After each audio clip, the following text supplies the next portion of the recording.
धर्म का सरल से सरल और गहन से गहन अर्थ है सबका कल्याण।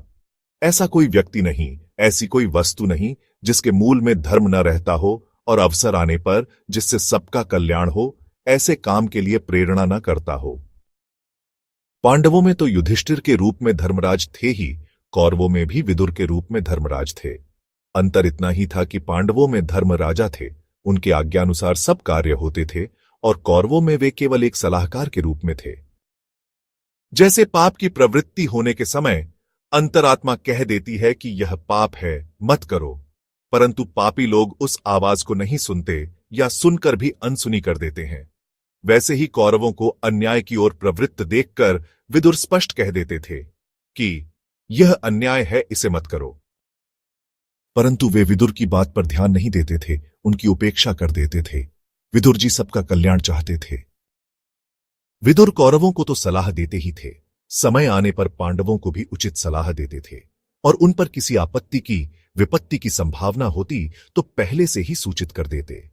यदि वे व्याकुल हो जाते तो उन्हें समझाते, उन्हें धैर्य बंधाते। दुर्योधन पांडवों से बड़ा ही बैर रखता था। वह दिन रात सोचता था कि किस प्रकार इन्हें नष्ट कर दे। इसके लिए उसने बहुत से उपाय किए। एक बार जल विहार के लिए पांडवों को बुलाया गया। दुर्योधन ने पहले से ही विष की मिठाइयां बनवा रखी थीं। उसने बड़ा प्रेम प्रकट करके भीमसेन को अपने हाथों से वह मिठाई खिलाई। उसके बाद भीमसेन के बेहोश होने पर उन्हें लताओं से बांधकर गंगा नदी में फेंक दिया। जल विहार के रथान से चलने पर युधिष्ठिर ने सोचा कि भीम पहले ही चला गया होगा। इस बात की तो उनके मन में कल्पना ही नहीं हुई कि दुर्योधन ने भीमसेन का कुछ अनिष्ट किया होगा। जब वे लौटकर कुंती के पास आए और उसने भीम को पूछा, तब उन्होंने कहा कि मैं तो समझता था कि भीम तुम्हारे पास आ गए होंगे। क्या उनका कुछ अनिष्ट तो नहीं हो गया? अनिष्ट की आशंका से कुंती का हृदय कांप उठा, और क्या करती, उसने विदुर को बुलवाना सही समझा। कुंती ने विदुर से कहा, देवर, पता नहीं भीमसेन कहां गया। सब भाई तो जल विहार करके लौट आए, परंतु भीम नहीं आया। मुझे डर इस बात का है कि कहीं दुर्योधन उसे धोखा देकर मार न डाले। वह बड़ा ही क्रूर, दुर्बुद्धि और लोभी है। मेरा कलेजा धड़क रहा है, मुझे कुछ सूझता नहीं, क्या करूं? विदुर ने बड़ी दृढ़ता से कहा, रानी, ऐसी बात मन में नहीं लानी चाहिए। अपने पुत्र के संबंध में ऐसा सोचना तुम्हारी जैसी वीर रमणी को शोभा नहीं देता। जो पुत्र तुम्हारे पास हैं, उनकी रक्षा करो। इस समय दुर्योधन पर लांछन मत लगाओ। कुछ कहने सुनने से वह और भी अनिष्ट करने की चेष्टा कर सकता है। भीमसेन के संबंध में निश्चिंत रहो, उसका अनिष्ट तो कोई कर ही नहीं सकता। महामुनि व्यास ने तुम्हें जो आशीर्वाद दिया है कि तुम्हारे सब पुत्र चिरंजीवी होंगे, वह कभी झूठा नहीं हो सकता। भीम तुम्हारे पास शीघ्र ही आएगा और तुम्हें प्रसन्न करेगा। विदुर की बातों से कुंती की घबराहट मिट गई, और कुछ ही समय बाद नागलोक से पारे का रस पीकर 10,000 हाथियों के बल से युक्त होकर भीमसेन लौट आए। युधिष्ठिर ने भीमसेन को समझा दिया कि यह बात किसी पर प्रकट नहीं होनी चाहिए। विदुर चाचा ऐसा ही कहते हैं, और इसी में हम लोगों का कल्याण है। विदुर की सत शिक्षा से पांडव दुर्योधन की इस दुष्टता को पी गए। उन्होंने कहीं चर्चा ही नहीं की।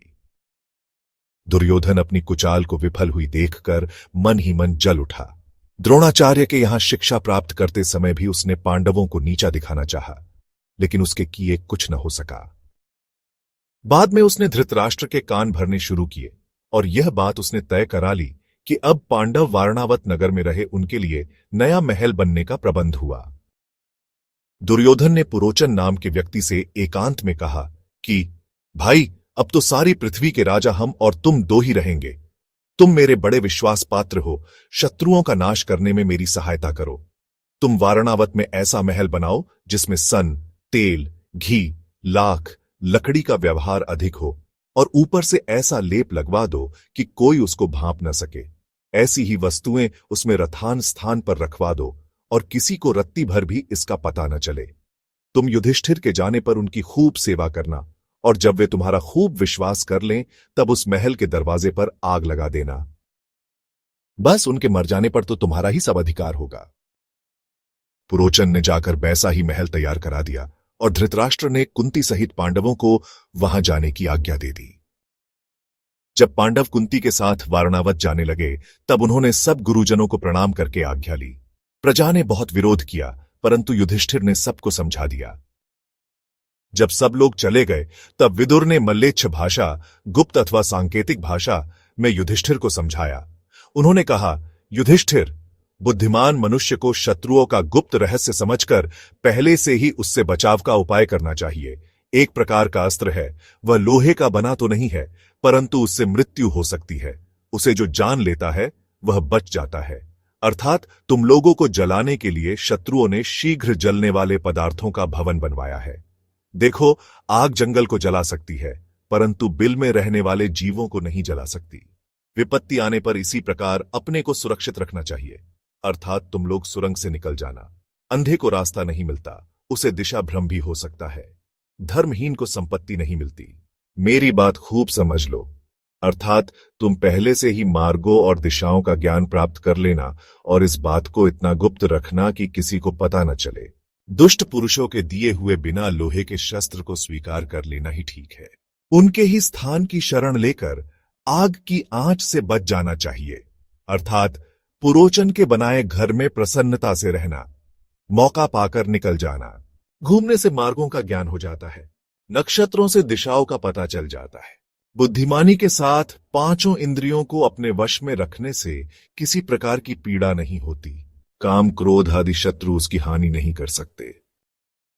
मैंने आपका उपदेश समझ लिया, ऐसा ही होगा। विदुर वहां से अपने घर लौट आए और पांडव वारणावत गए। वहां प्रजा ने उनका स्वागत किया। पुरोचन ने उन्हें लाक्षागृह में रहने की व्यवस्था कर दी। वह बड़े प्रेम से इन लोगों की सेवा करके विश्वास पात्र बनने का दुष्प्रयत्न करने लगा।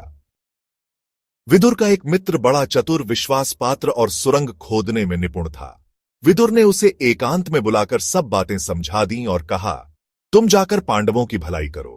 उसे पांडवों का विश्वास पाने के लिए कुछ गुप्त बातें भी बता दी। वह युधिष्ठिर के पास गया और उसने विदुर के बताए हुए संकेतों से युधिष्ठिर का विश्वास प्राप्त कर लिया। उसने युधिष्ठिर से कहा, मैं खुदाई का काम करने वाला कारीगर हूं।